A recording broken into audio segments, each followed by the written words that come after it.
Hello everyone, this is our portable temperature station. This is a simplified version of our theoretical model. Now first let me explain the essential hardwares that we have used here. First, you can see that we have used the Arduino Nano.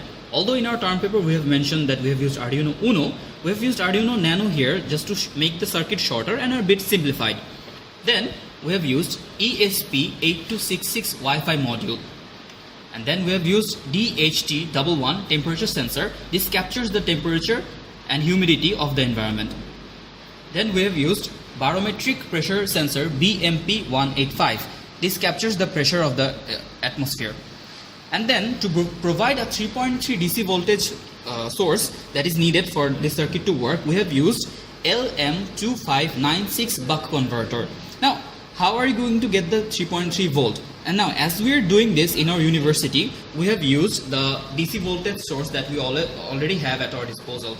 And then we have used the DC voltage source and connected it to the buck converter and converted the voltage source to 3.3 and supplied it into our circuit. Then what we did is that we have short circuited all the horizontally shorted ports. So that means all the horizontal ports of our breadboard will provide 3.3 voltage source. Now we'll see how this circuit works inside. Okay, let's go a little deep into the circuit.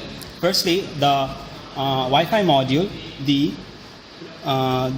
to power up the Wi-Fi module, the V-in and the ground port is connected to the vertically shorted ports of the breadboard, and the receive data pin, the blue wire, this is connected to the digital 10 pin of the Arduino Uno, and the white wire, which is the transmit data pin, it is connected to the 10 pin of the digital 11 pin of the Arduino Nano.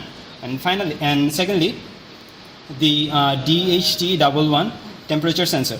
To power up the temperature sensor, again, like the Wi-Fi module, we have connected this to the vertically shorted ports of the breadboard, and the data pin is connected to a register which is connected to the digital 0 pin of the Arduino Nano.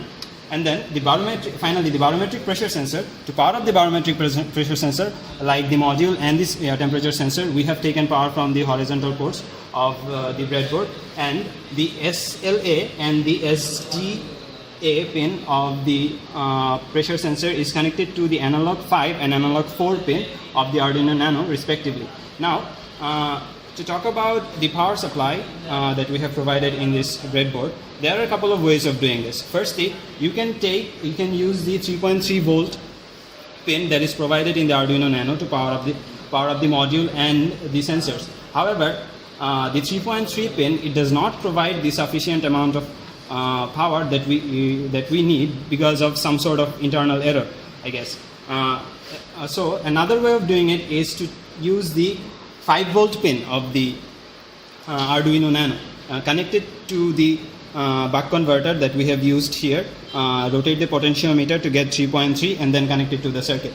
But if someone is trying to build this at home, we would suggest to use the wall outlet. Take the power from the wall outlet, preferably using a wall adapter. We would recommend 12 volt 2 ampere wall adapter connected with a DC jack. Take the ports of the DC jack, connected it to the buck converter, plus and minus in ports of the buck converter. Then rotate the potentiometer, take the 3.3 voltage and connect it to the circuit. So this is the entire circuit model that we have used, and now we will be talking about the software part.